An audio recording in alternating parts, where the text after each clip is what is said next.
بسم اللہ۔ اے سننے والے، یہ قصہ اس زمانے کا ہے جب شہروں کے دروازوں پر لوہے کے پھاٹک کم اور انسان کے دل پر زیادہ تالے ہوتے تھے، جب رات کی خاموشی بھی دعا مانگتی تھی اور صبح کی ہوا گزری ہوئی چیخوں کی یاد ساتھ لاتی تھی۔ اس دور میں ایک شہر تھا، شہر خاموشاں۔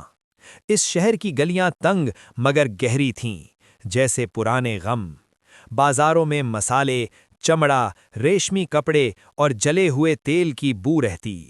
شام ہوتی تو ہر گھر کے دروازے پر چراغ جلتا، مگر روشنی صرف دیواروں تک رہتی، دل اندھیرے تھے۔ اس شہر پر حکمرانی کرتا تھا بادشاہ زریاب شاہ۔ لوگ اسے احمق بادشاہ کہتے تھے، مگر اس کے سامنے نہیں۔ سامنے تو وہ ذل خدا تھا، اور پیچھے سے لوگ کہتے، بادشاہ عقل سے نہیں زخموں سے فیصلے کرتا ہے۔ بادشاہ زریاب شاہ جوانی میں بہت عقل مند تھا، مگر ایک رات، صرف ایک رات نے اسے بدل دیا۔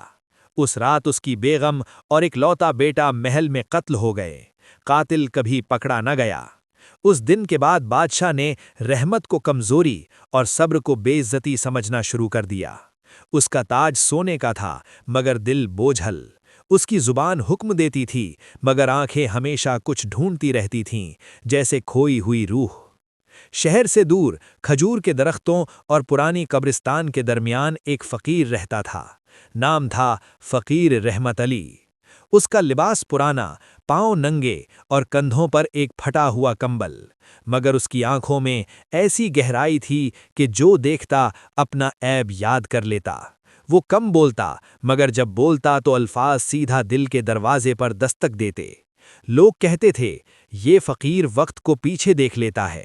ایک دن بازار میں چرچا پھیلا، فقیر کہتا ہے بادشاہ کا مسئلہ دشمن نہیں، اس کی اپنی روح ہے۔ یہ بات بادشاہ کے کان تک پہنچی۔ بادشاہ نے غصے میں حکم دیا، اس فقیر کو دربار میں حاضر کیا جائے، دیکھوں وہ عقل مند ہے یا صرف زبان کا جادوگر۔ دربار سج گیا۔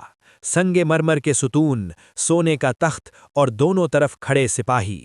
حقہ جل رہا تھا، مگر ہوا بھاری تھی۔ فقیر رحمت علی نے دربار میں قدم رکھا، نہ جھکا نہ ڈرا، صرف اتنا کہا، بادشاہ سلام تمہاری کرسی کو، مگر افسوس تمہاری روح کو۔ دربار میں سناٹا چھا گیا۔ بادشاہ نے گرج کر کہا، فقیر بتا میری سلطنت میں اتنا خوف کیوں ہے؟ فقیر نے دھیمی آواز میں جواب دیا، اس لیے کہ تم نے عدل کو غصے سے شادی کروا دی ہے۔ بادشاہ بھڑک اٹھا، تو مجھے احمق سمجھتا ہے؟ فقیر بولا، احمق وہ نہیں جو غلطی کرے، احمق وہ ہے جو غلطی کو عبادت بنا لے۔ بادشاہ نے حکم دیا، اس فقیر کو قید کر دو، کل فیصلہ ہوگا۔ فقیر کو قید خانے میں ڈال دیا گیا۔ اس رات بادشاہ نے خواب دیکھا۔ اس نے دیکھا کہ وہ اندھیرے کمرے میں ہے، تاج اس کے سر سے پھسل کر زمین پر گرتا ہے، تاج ٹوٹ جاتا ہے اور اندر سے بچے کی چیخ نکلتی ہے۔ بادشاہ نے چیخ کر آنکھ کھولی، پسینہ بہہ رہا تھا۔ دوسری رات خواب آیا، اس کا بیٹا کہتا ہے، ابا مجھے قتل نہیں کیا گیا تھا، مجھے چپ کروا دیا گیا تھا۔ تیسری رات بادشاہ رو پڑا۔ صبح فقیر کو پھر دربار میں لایا گیا۔ بادشاہ نے لرزتی آواز میں پوچھا، فقیر سچ بتا، میرا درد کیا ہے؟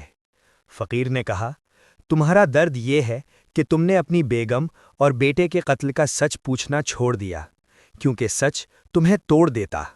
پھر فقیر نے وہ بات کہی جو بجلی بن کر گری، تمہارا بیٹا زندہ تھا جب اسے محل کے تہخانے میں بند کیا گیا۔ تمہارا اپنا وزیر جس پر تم نے اندھا بھروسہ کیا اس سازش میں شامل تھا۔